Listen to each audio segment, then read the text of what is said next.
Today, we are going to read the book Fiona Flamingo, written by Rachel Urrutia Chu and illustrated by Kate Jeffrey. On a beautiful sunny afternoon, where life was simply the best, a little flamingo named Fiona hatched from her egg in a nest. Little Fiona grew up, making lots of friends. They played flamingo games from day's start to day's end. As the time passed, the birds all became stronger. They also got pinker, and their feathers grew longer. They turned pinker and pinker with each feather they grew. They got bigger and bigger until some of them flew. Fiona remained featherless until it happened one night. She woke up with feathers, but they were bright white. The other flamingos gasped and stared at her in shock. They couldn't believe what they were seeing and wildly began to squawk. Her friends looked at the white feathers, not knowing what to think. "You're not the right color. Flamingos are supposed to be pink." With everyone shouting, Fiona began to get scared. She looked at her feathers, and then she looked at theirs. "You don't have to be so loud, and please don't make a scene." That's when Fiona started shaking, and her feathers turned to green. When her friends saw the change, they squawked louder and meaner. Fiona got more anxious, and her feathers grew greener. Her friends looked at the green feathers, not knowing what to think. "Stop being so silly, Fiona. Flamingos are supposed to be pink." "Oh no," said Fiona.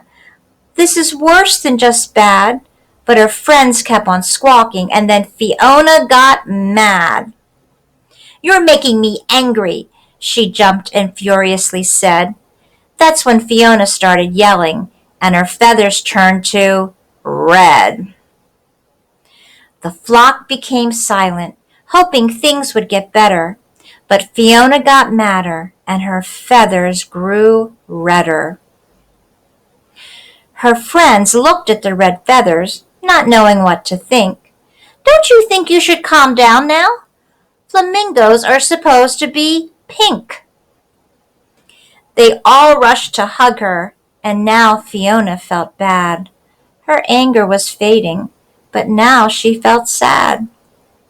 She whimpered and cried, "I'm all mixed up in hue." That's when Fiona started sobbing, and her feathers turned to blue. The flock watched from afar, and their concerns grew truer. But Fiona just got sadder, and her feathers grew bluer. Her friends looked at the blue feathers, not knowing what to think. "Just what kind of bird are you? Flamingos are supposed to be pink." No one could cheer her up, so instead they stayed away. That's when Fiona got lonely, and her feathers turned to gray. A young chick floated up with a gaze so pure and true. "I hope my feathers change colors when I'm as big as you." Fiona flashed a happy smile, and her feathers erupted in color. It was a surprise to everyone. No feather was like any other. Pink, white, and green, red, blue, and gray. She was every single color now, and that's the way she'd stay. The entire flock gathered around, and Fiona gave a big wink. "I guess we've all learned a lesson here. Flamingos don't have to be pink." The end.